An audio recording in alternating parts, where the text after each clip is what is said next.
మిషన్లు ఇచ్చిన ఇంకా ఇదే చేసుడు ఎక్కువ, ఇంకా మళ్ళీ రిపేర్ ఒకటి చేసుకుంటే కూర్చుంటాడా అని చెప్పి వాడు నాకేంది నువ్వు చెప్పేదని వాడు అసలు పట్టించుకోలే. సో ఈ ప్రాజెక్టులో మీ అందరికీ నేను ఇచ్చే సమాచారం ఏంటంటే 19లో ప్రారంభిస్తే 20లోనే సమస్య వచ్చింది. ఇమ్మీడియట్గా దాన్ని రిపేర్ చేయకపోవడం వల్ల డే బై డే అది పెరిగి పెద్దదై అది పూర్తిగా కుప్పకూలే పరిస్థితి వచ్చింది. దీంట్లో ఈరోజు అదేవిధంగా 20లో అట్లా జరిగింది. ఇప్పుడు కన్నెపల్లి పంప్ హౌస్ దగ్గరకు పోయింది. ఇక కన్నెపల్లి ఎంత సుఖమైందా అంటే 2022 జూలై 14 గోదావరిలో వరద వస్తే కన్నెపల్లి అన్నారం పంప్ హౌజులు రీటైనింగ్ వాల్ పంప్ హౌస్ ఇక్కడ కడితే గోదావరి జలాలు ఇందులోకి రాకుండా గోడ అడ్డం కడితే అది నాణ్యత లేకపోవడం వల్ల కుప్పగూలితే మొత్తం కన్నెపల్లి పంప్ హౌస్ ఫోటోలు చూపిస్తున్నాం మీకు. ఇది నీళ్లు నిండిపోయింది. ఇది లోపల మిషన్లు మొత్తం కెమెరా క్లోజప్ తీసుకురా. ఈరోజు కన్నెపల్లి అని చెప్తున్నాడు కదా, ఇగో ఇది కన్నెపల్లి పంప్ హౌస్. ఇది ఎప్పుడు 2022లోనే ఈ పంప్ హౌస్లకు అడ్డంగా కట్టిన గోడ, నీళ్లు రాకుండా కట్టిన గోడ ఒక్కసారిగా గోదావరి జలాలు ఉధృతి పెరగానే ఆ గోడ కుప్పగూలి మొత్తం నీళ్లు పంప్ హౌస్లోకి వస్తే ఇవి కొన్ని మీటర్ల ఎత్తు నీళ్లు నిండినాయి. ఇది మొత్తం పంపులు, లిఫ్టులు, మోటార్ల పరిస్థితి ఇది మీకు చూపిస్తే మంచిది. సో ఇప్పుడు దీంట్లో ఉన్న పరిస్థితి ఇది. కాబట్టి ఒకవేళ మీకు చూపిస్తే అంటే నేనేమంటున్నానంటే ఇది ఒక్కరోజు ఒక్కటేసారి వచ్చిన సమస్య కాదు.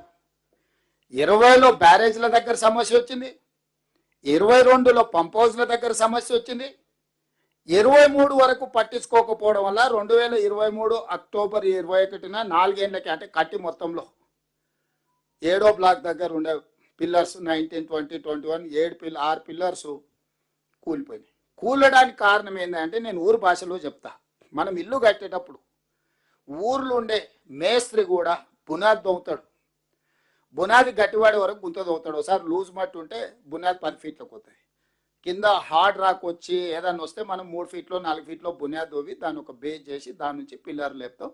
మనం ఎన్ని ఫ్లోర్లు ఎత్తుపోదలుచుకుంటాం దాని లెక్క బట్టి భూమిలో బునియాది చేస్తాం. ఇక్కడ మేడిగడ్డ కానీ, అన్నారంలో కానీ, సుందిళ్లలో కానీ ఎక్కడైతే బ్యారేజీలు కట్టాలనుకున్నారో భూమిలో పరీక్షలు చేయలేదు. సరార్దర్ కాటన్ అప్పుడు అక్కడ బ్యారేజ్ కట్టినప్పుడే ఆయన ఇక్కడి వరకు చేసి ఇచ్చంపల్లి వరకు సర్వే చేసి ఇచ్చంపల్లి దగ్గర కడితేనే ఉంటుంది. ఇక్కడ ఎక్కడ కూడా ఈ భూమి బ్యారేజీలు కట్టడానికి ఇది సరైన ప్రాంతం కాదు అని చెప్పి సరార్దర్ కాటన్ ఆ రోజుల్లో నివేదిక ఇచ్చిండు. ఇచ్చంపల్లి వరకు అక్కడి నుంచి చేసుకుంటూ వచ్చి. సో సాంకేతిక నైపుణ్యం లేని రోజుల్లోనే సరార్దర్ కాటన్ అనేవాడు ఈ ఏరియాలలో ఎక్కడ కట్టినా నిలబడదు, అక్కడ ఉండే అంటే వాటర్ వెలాసిటీ స్పీడ్ కావచ్చు, ఉధృతి ఎక్కువ ఉన్న దగ్గర నువ్వు అడ్డం కడితే అది వచ్చే స్పీడ్కి నువ్వు కట్టే స్ట్రక్చర్స్ తట్టుకోవడం కూడా కష్టం. కొన్నిసార్లు భూమి లూజ్ సాయిల్ ఉంటుంది, ఊర్లో సౌటపొలం అంటాం, లూజ్ సాయిల్ ఉంటుంది ఇల్లు కట్టుకునేటప్పుడు. ఆ లూజ్ సాయిల్లో మనం కట్టాలనుకుంటే ఎక్కువ లోపడిపోతాం. లేదనంటే కింద దాన్ని తట్టుకునేటట్టు మొత్తం కింద బేస్ తయారు చేసి దాని మీద నుంచి పిల్లర్ లేపుతాం.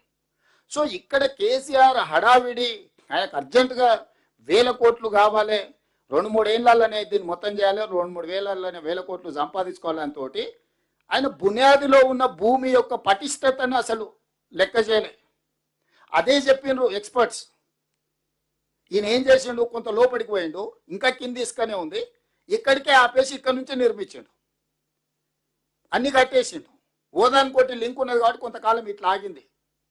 ఆగిన తర్వాత ఈరోజు మీకు మేడిగడ్డ దగ్గర ఉన్న రిజర్వాయర్ కెపాసిటీ 16 టీఎంసీలు, ఆ తర్వాత అన్నారం 10 టీఎంసీలు, ఆ పైన 8 టీఎంసీలు దాని హయ్యెస్ట్ కెపాసిటీ. కానీ ఎప్పుడు కూడా మనం ఏదైనా రిజర్వాయర్ కానీ, బ్యారేజ్ కానీ, డ్యామ్ కానీ కట్టినప్పుడు దాని కెపాసిటీస్ను కొత్తగా మొదలుపెట్టినప్పుడు first year 25%, second year 25%, third year 25%, fourth year 100% of the capacity of that barrage, dam or reservoir ఏదైనా అట్లా సాంకేతికంగా చేసుకుంటూ ఫస్ట్ 25% నీళ్లు నింపినప్పుడు ఇందులో ఏం సమస్యలు వస్తున్నాయి, భూమి ఏమైనా కుంగుతుందా, దీనివల్ల ఏమన్నా డ్యామేజ్ ఉందా, ఏమన్నా కొట్టుకపోతుందా ఏదో చూసుకో. అట్లా ఎవ్రీ ఇయర్ ఇది మెథడ్, అట్లా లెక్కేసుకొని చేస్తారు. సో చంద్రశేఖరరావు గారు 16 టీఎంసీల నీళ్లు ఇట్లా పెద్ద ఎత్తున కనిపించేటట్టు దాంట్లో నీళ్లు నిండా నింపి పెట్టి బస్సులలో అందరిని తీసుకుపోయి చూపించండి ఎలక్షన్ల ముందర. మీకు అందరు గుర్తుండాలి. ఊర్లలో నుంచి బస్సులు వేసి రైతులందరినీ తీసుకెళ్తున్నాను, రోజు జాతరలాగా తీసుకెళ్ళాను. వాళ్ళకి చూపియనికి ఆయన సముద్రాన్ని వీడికి తెచ్చినాని భ్రమలు కల్పించడానికి. బ్యారేజ్ అనేది ఇంతకుముందు ఉత్తమ్ కుమార్ రెడ్డి గారు చెప్పినట్టు వాటర్ డైవర్షన్, అంటే water maybe left, water maybe divert చేయడానికే బ్యారేజ్. శ్రీశైలం నాగార్జున సాగర్ రిజర్వాయర్లు అంటే నీటి నిల్వ చేస్తాం, నీటిని వినియోగించుకుంటాం.